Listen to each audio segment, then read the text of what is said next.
जनाब, welcome back to Pakistani reaction. We hope आप सब ठीक ठाक होंगे, मजे में होंगे। आज इस वीडियो पे हम रिएक्ट करने जा रहे हैं। उसका टाइटल है life in India's coldest village दराज, लद्दाख -60 डिग्री सेंटीग्रेड। अच्छा, और ये वाली वीडियो जो है ये कनिष्क गुप्ता की तरफ से है। और चंद दिन पहले हमने इससे एक मिलती जुलती वीडियो के क्रिएट की, हमने देखी, और वो भी कारगिल, द्रास और उसके जो इर्द गिर्द लद्दाख इलाके, साइड पे, लद्दाख, हाँ।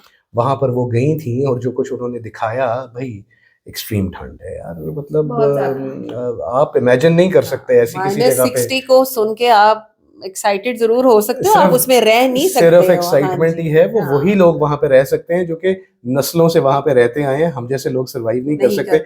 सो मतलब उस इलाके को अगर देखना है तो हर एक ब्लॉगर का एक अपना अंदाज है उसको दिखाने के लिए। एंड कनिष्क गुप्ता, इनकी हम वीडियोस देखते रहते हैं यार। इनके बारे में तो कुछ भी कहने की जरूरत नहीं है। He is probably one of the best videographers के जो इन इलाकों को दिखा सकते हैं। और फिर इनकी एक बड़ी खूबसूरत नरेशन होती है। चलते हैं, चल के देखते हैं और फिर उसके बाद करेंगे गपशप आपसे।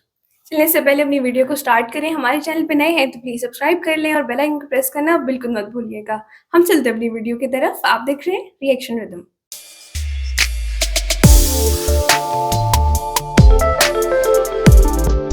चलो जी, वीडियो को स्टार्ट करते हैं। 3, 2, 1 एंड गो। एक ऐसी जगह जहां इंडिया में सबसे ज्यादा ठंड होती है। दुनिया की सबसे ऊंची माउंटेन रेंज हिमालयाज में है। इंडिया का सबसे बड़ा कोल्ड डेजर्ट लद्दाख, जहां बसा है इंडिया का सबसे ठंडा विलेज द्रास। पर कितना ठंडा, हम सबको पता है। पानी 0 डिग्री सेल्सियस से नीचे जम जाता है। ह्यूमन ब्लड बॉडी से बाहर -3 डिग्रीज पर जम जाता है। हमारे घर के फ्रिज में फ्रीजर का टेम्परेचर -5 डिग्रीज तक हो सकता है। डीप फ्रीजर में टेम्परेचर -20 तक हो सकता है। तो आप यहाँ का टेम्परेचर जानना चाहेंगे? यहाँ का अभी टेम्परेचर है -28 डिग्री सेल्सियस। फेस पे पूरी बर्फ जम गई है। पर ये यहाँ का सबसे कम टेम्परेचर नहीं है। 1995 में द्रास में टेम्परेचर -60 डिग्री सेल्सियस तक गिर गया था। और तब से ही ये इंडिया की सबसे ठंडी और दुनिया की दूसरी सबसे ठंडी जगह है। पर जब इतना ठंडा होता है तो क्या होता है, कैसे लोग यहाँ रहते हैं, वही सब जानने मैं आया हूँ इस खूबसूरत विलेज में।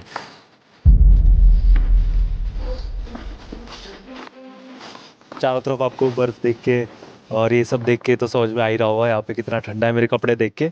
बट इंडिया में बहुत सारी जगह है जहाँ पर बर्फ गिरती है, पर वहाँ पर इतना ज़्यादा टेम्परेचर नहीं गिरता जितना यहाँ पे गिर जाता है। तो जब मैं द्रास में आया था तो मुझे बस इतना पता था कि ये इंडिया की सबसे कोल्डेस्ट जगह है। इतना ज़्यादा आइडिया नहीं था कि ये दिखती कैसी है, तो बस थोड़ा बहुत इमेजिन किया था।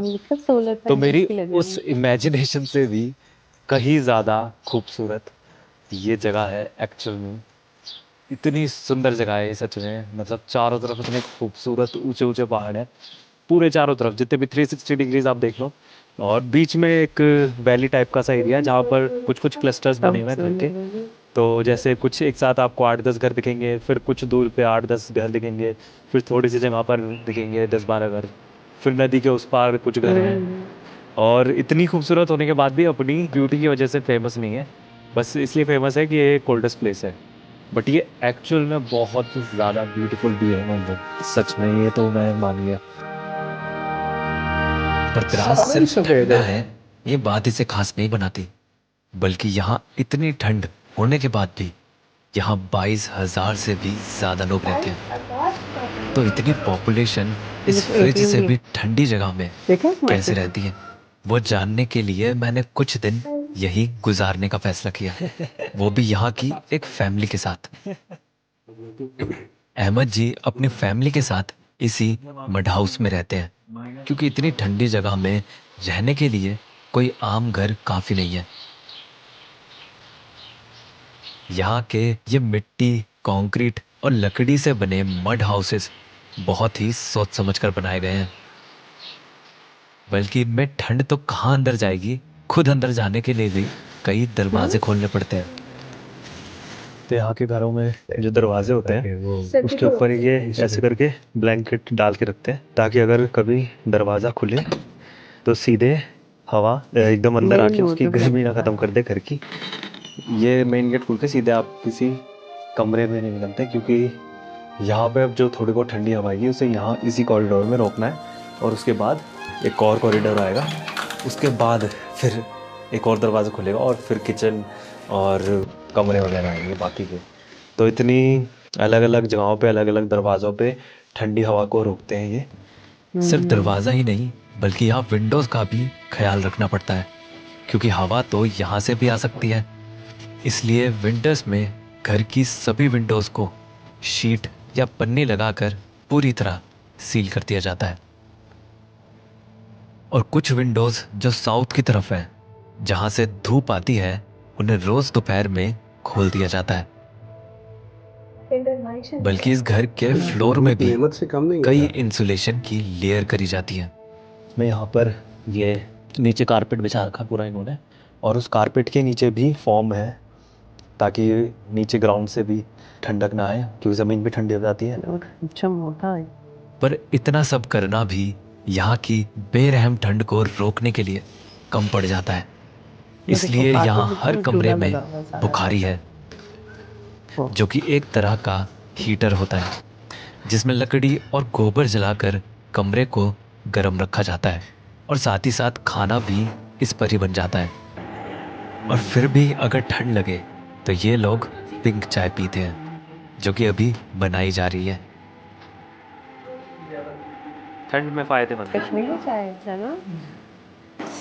इसका टेस्ट कैसा है? बटर टी जैसा? हाँ, इसमें थोड़ा बटर लगा। अच्छा, बटर भी है? नहीं लगा हूँ मैं। अच्छा अच्छा। क्या मज़ा आता है देखो ना।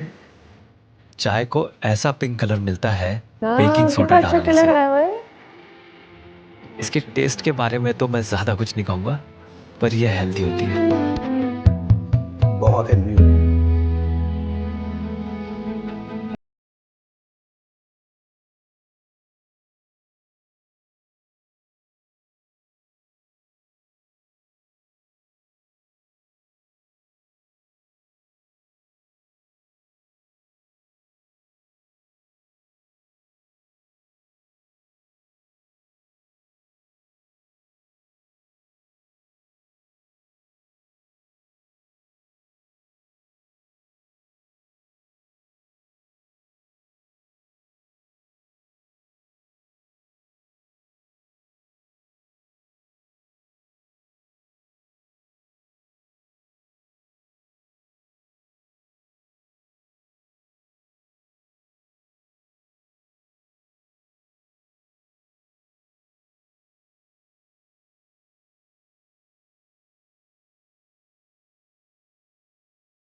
पूरा स्वेटर कड़क हो चुका है, देखो ये देखो, ये देखो कड़क एकदम, ये पूरा कड़क हो गया।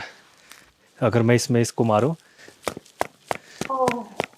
ये देखो कड़क कपड़े। ये है द्रास की सर्दियाँ। अब सोचो कितना ठंडा एरिया है ये।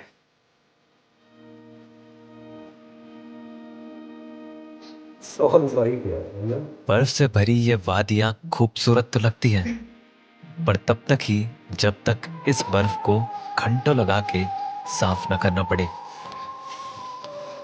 तो ये आपके घर की छत है ना? घर की छत है ये?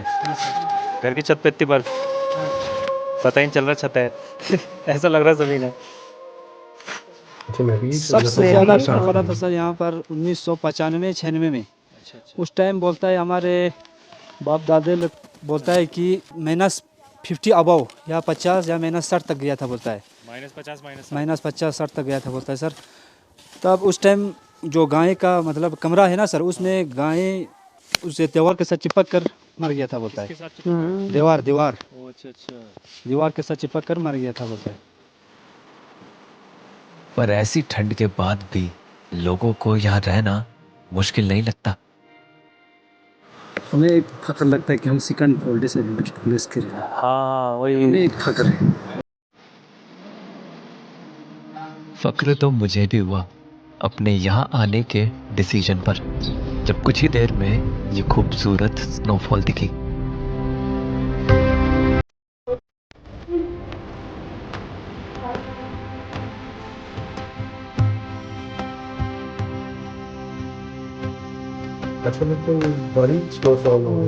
तो अभी द्रास में बड़ी खूबसूरत स्नोफॉल हो रही है, बहुत ही खूबसूरत है। ऐसा लग रहा है जैसे हवा में डस्ट हो, इतनी फाइन है यहाँ की बर्फ।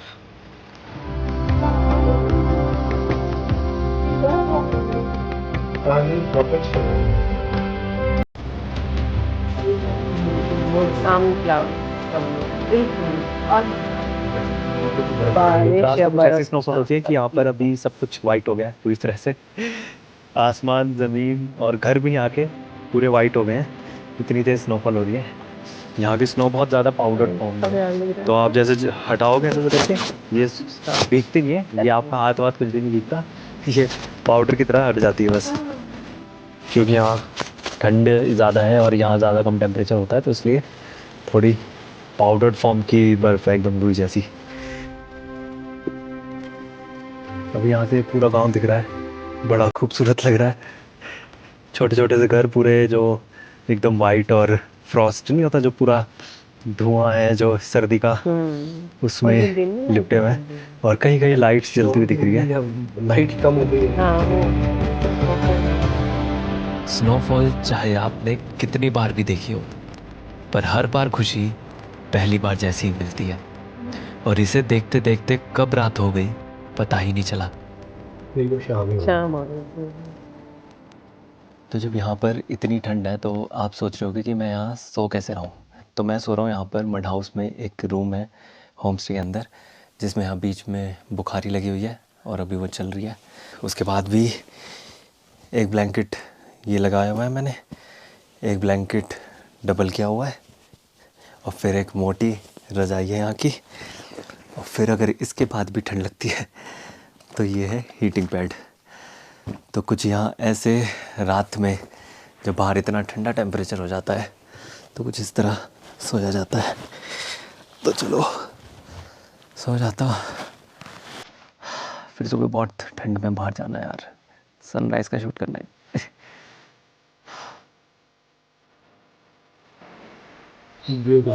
Very nice.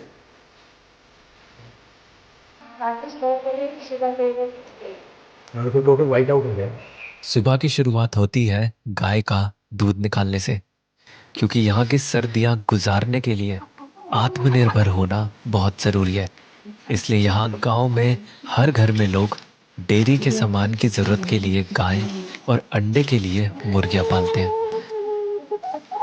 और क्योंकि यहाँ की सर्दियाँ लंबी होती हैं तो हर ज़रूरत का सामान गर्मी से ही जमा करना पड़ता है, जैसे कि बुखारी जलाने के लिए गोबर और लकड़ियाँ, वो भी पूरा एक एक कमरा भर के, जिसमें एक कमरे में लकड़ियाँ और एक कमरे में गोबर जमा करना पड़ता है। ये जो आपकी गाय है उसी का ही गोबर है? इसी का गोबर है और पहाड़ से भी लाता है। पहाड़ से भी लाते हैं? अच्छा, कितने महीने लग जाते हैं इतना गोबर जमा करने में? जून जुलाई अगस्त अच्छा, सितंबर तक।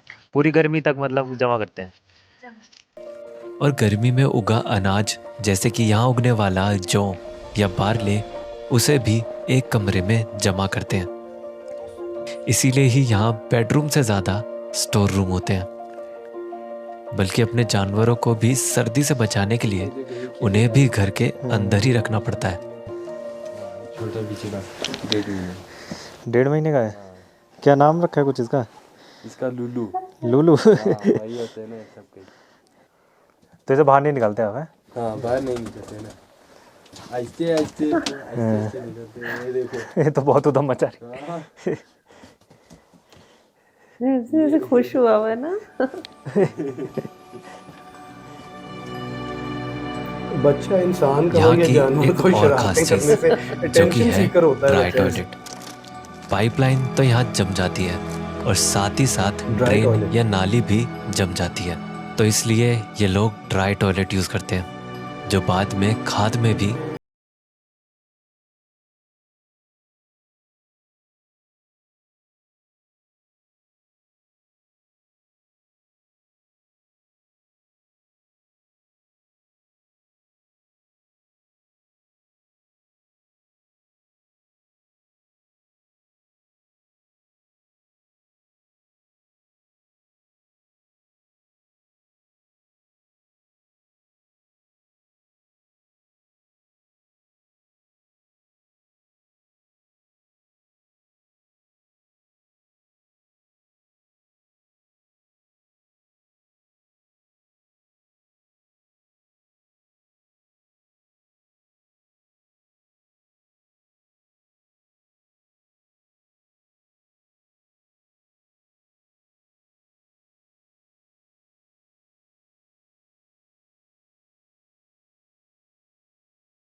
कदमों के साथ मैं आखिर पहुंच ही गया वाटरफॉल तक। पूरा फ्रोजन वाटरफॉल। तो स्टिक साथ हो ना तो बन सकते। वाह नजारा।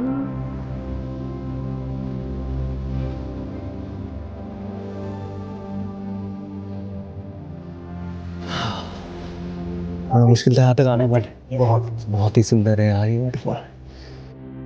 इसे देखना इतना अनोखा था कि ऐसा लगा ये नेचर ही है जो सिर्फ जमे हुए पानी को भी इतना खूबसूरत बना सकती है।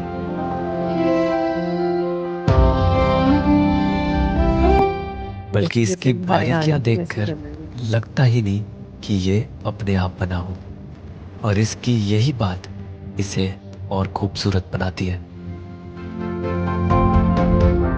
वाटरफॉल का बहता हुआ पानी तो जमा हुआ देख लिया, पर यहाँ की ठंड को आप हल्के में मत लेना, क्योंकि ये उबलता हुआ पानी भी जमा सकती है।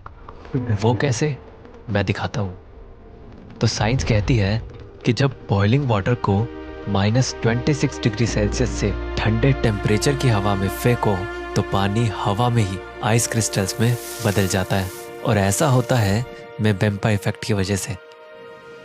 और ऐसा करते हुए आप लोगों को एंटार्क्टिका या अर्थ के पोल्स वाली जगह पर देखेंगे, पर मैं आपको अपने इंडिया में ही ऐसा करके दिखाता हूँ। पर यह जितना आसान दिखता है उतना नहीं होता, क्योंकि कभी टेम्परेचर सही नहीं होता तो कभी फेंकने का तरीका, या कभी कभी सब कुछ सही होने के बाद भी वो रिकॉर्ड सही से नहीं होता। पर मैं कहाँ रुकने वाला था। रोज सुबह उठकर मैंने पूरी कोशिश करी, और फाइनली इस बार वो परफेक्ट शॉट मिल ही गया, जो द्रास जैसी ठंडी जगह पर ही हो सकता है, इस बॉइलिंग वाटर को हवा में उछाल के।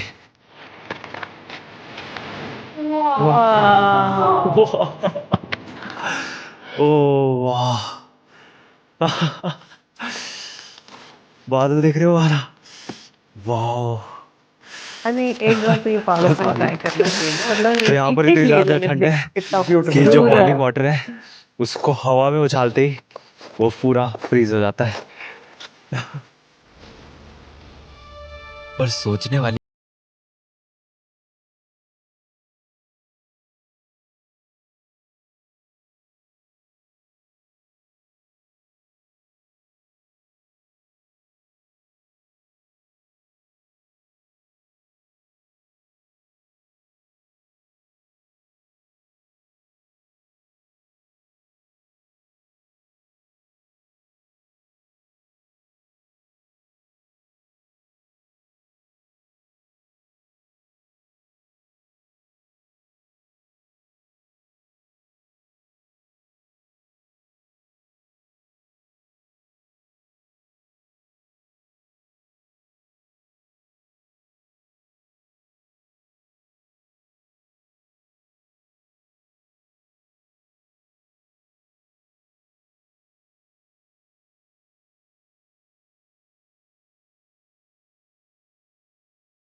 साइबेरिया से उन्होंने हवाओं को निकला है। अब यहाँ इतनी ठंड होती है तो उसका कुछ असर यहाँ के बच्चों के खेल पर भी पड़ता है। जैसे हम गलियों में क्रिकेट खेलते हैं, यहाँ की गलियों में बच्चे खेलते हैं आइस हॉकी। आइस हॉकी खेल रहे हो? खेलो खेलो। फिर बस इन बच्चों का थोड़ा साथ मैंने भी दे दिया। हम दोनों तुम सब चलो आ जाओ।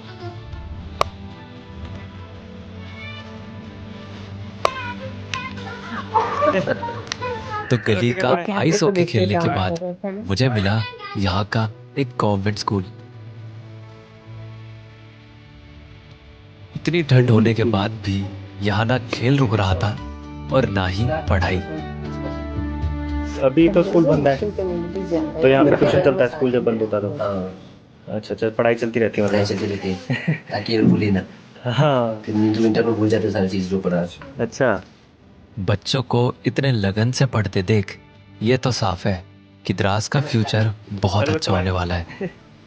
पर द्रास का पास्ट इतना अच्छा नहीं था। 1999 में हुए कारगिल वॉर का द्रास की जमीन ही गवाह थी, जिसमें शहीद हुए जवानों की मेमोरी में यहाँ कारगिल वॉर मेमोरियल बनाया गया, जिसको देखने का आज मुझे भी मौका मिला।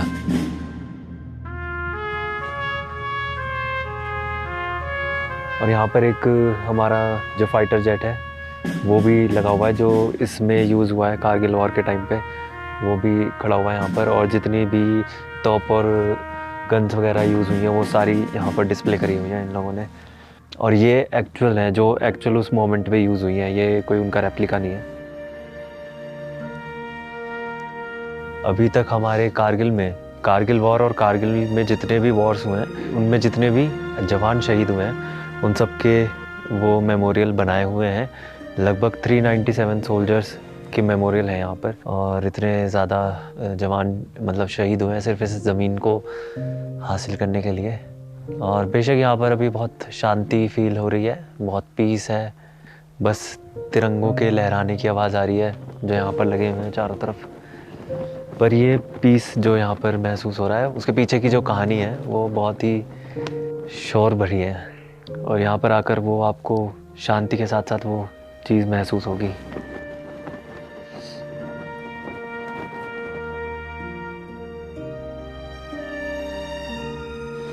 कारगिल मेमोरियल से कुछ दूर ही है द्रास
फैमिली को अलविदा किया।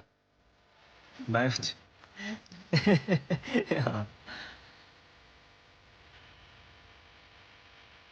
इंडिया के सबसे ठंडे विलेज में भी लोग बहुत ही नरम स्वभाव के थे और द्रास की आने वाली सर्दियों में टेम्परेचर चाहे कितना ही गिरता जाए, पर यहाँ जिंदगी ऐसे ही चलती जाएगी।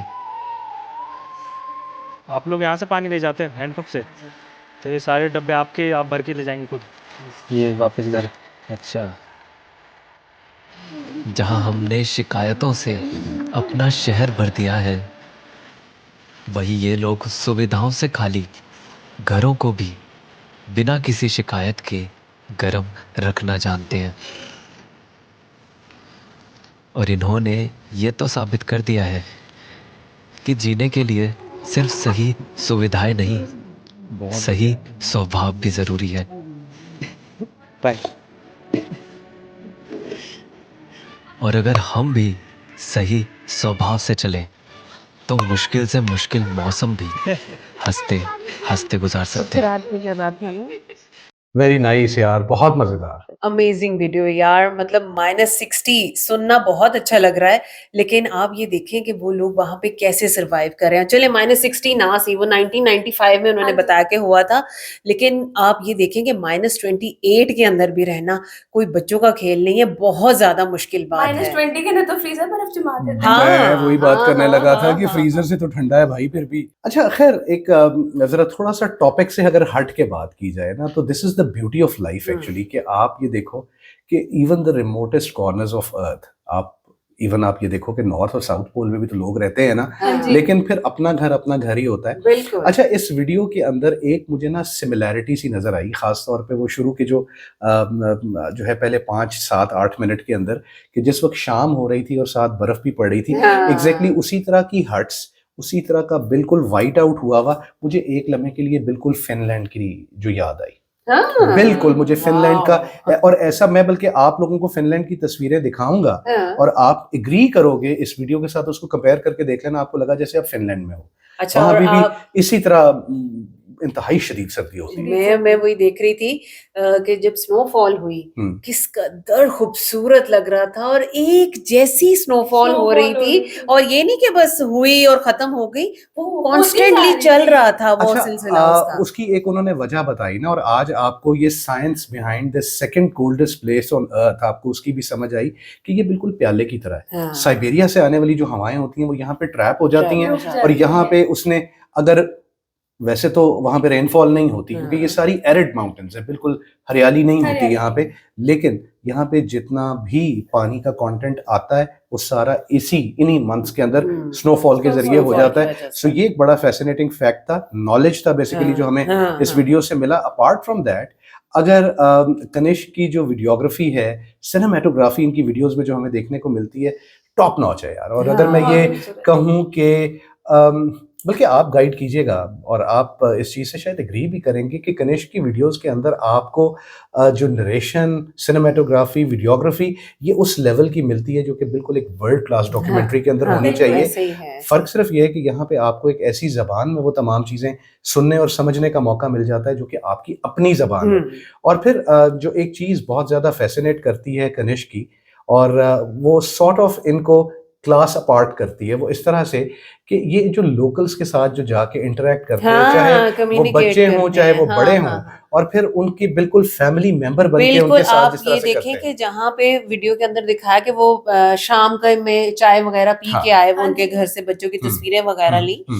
मैं एक लम्हे को वही सोच रही थी कि हमने कनिष्क की अभी तक बहुत सारी वीडियोस देखी हैं, तो आप ये देखें कि इनको ये मौका मिलता है मुख्तलिफ लोगों के साथ इंटरेक्ट करने का, ठीक है, उन लोगों को समझने का, उनका बिहेवियर, उनका रहना सहना, उनके घर को देखना, तो इनके एक्सपीरियंस में कितना इजाफा होता है।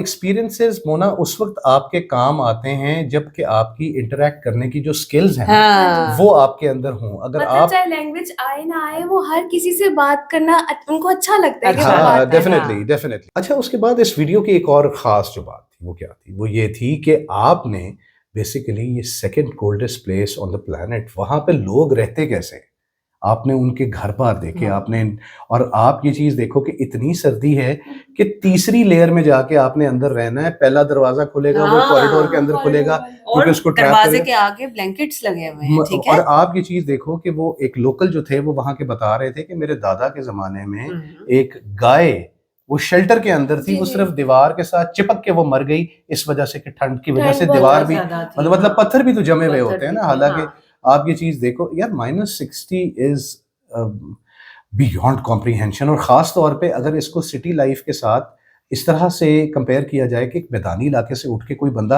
पहाड़ी इलाके में चला जाए ना, वो तो सर्वाइव ही नहीं कर सकता। वो साइट्स एंड साउंड्स जो हैं हाँ। वो तो बड़े बंदे को पहला इंट्रीग दिन करते हम हैं। देख लेंगे, उसको एंजॉय करेंगे, लेकिन जहाँ पे लेकिन हमें मोना, रात सोना पड़ेगा मोना ना, इस तरह की सर्दी नहीं, नहीं, इस तरह की बिल्कुल सर्दी नहीं, ये बिल्कुल भी दिस इज समथिंग एल्स। मतलब वहाँ के जो लोग हैं, वहाँ के जो बुजुर्ग हैं, वहाँ के जो बच्चे हैं, वो बेशक इस चीज के ऊपर प्राउड अपने दिलों में लिए हुए घूमें कि हम second coldest place on the planet उसके हम रहने वाले हैं। लेकिन एक ऐसा बंदा जो कि उठ के उन इलाकों में जाएगा, उसके लिए तो सरवाइव करना ही पॉसिबल नहीं है। मतलब आपको तो इतनी शदीद सर्दी तो बड़ी दूर की बात है, वहां पे एक्लेमेटाइज करने के लिए एक टाइम चाहिए टाइम चाहिए आपको। सो ये मतलब बड़ी एक अनफॉरगिविंग किस्म की जगह है, लेकिन येट वहां पे 20,000 लोग रहते हैं, 22,000 के करीब 20,000 22,000 लोग हाँ। वहां पे रहते हैं। सो दैट एक्चुअली शोज के जिंदगी तो चलती रहती है, लेकिन उस जिंदगी से जो अडेप्ट करने वाले हैं सिर्फ वही लोग वहां पे गुजारा कर सकते हैं, वही लोग रह सकते हैं। शहरों में बैठे हुए, कनिष्क की बात मुझे बड़ी मजेदार लगी कि भाई शहरों में बैठे हुए हम अपने लिए जो है वो 100 किस्म के वो शिकायतें हम घड़ लेते हैं कि भाई यहाँ पे ये नहीं है, यहाँ ये नहीं है। तो एक लम्हे के लिए इमेजिन करें कि यहाँ पे ये लोग किस तरह से गुजारा कर रहे हैं। So all in all video को कंक्लूड करते हैं कि हमारा रिएक्शन आपको समझ में आ गया होगा कि हमने क्या जाना इस वीडियो से। सो यार देखने के लिए, फैसिनेट होने के लिए बहुत अच्छी जगह, बहुत खूबसूरत, लेकिन इट इज अनफॉरगिविंग। आप रह नहीं सकते वहां पे, खासतौर पे हम जैसे शहरों के आदि लोग तो बिल्कुल भी नहीं रह सहूलतों के सकते। अंदर से जो उठ के जाते हैं, सहूलतों से जो उठ के जाते हैं। सो वीडियो को रैप अप करते हैं यार, ये हमारा रिएक्शन था इसके बारे में। आई होप कि आपको ये वीडियो भी पसंद आई होगी और हमारा रिएक्शन भी। और अगर आपको पसंद आया हो तो वीडियो को लाइक करने का और चैनल को सब्सक्राइब करने का आपका बहुत बहुत शुक्रिया। मिलते हैं आपसे अगली वीडियो में। अपना बहुत ख्याल रखिएगा।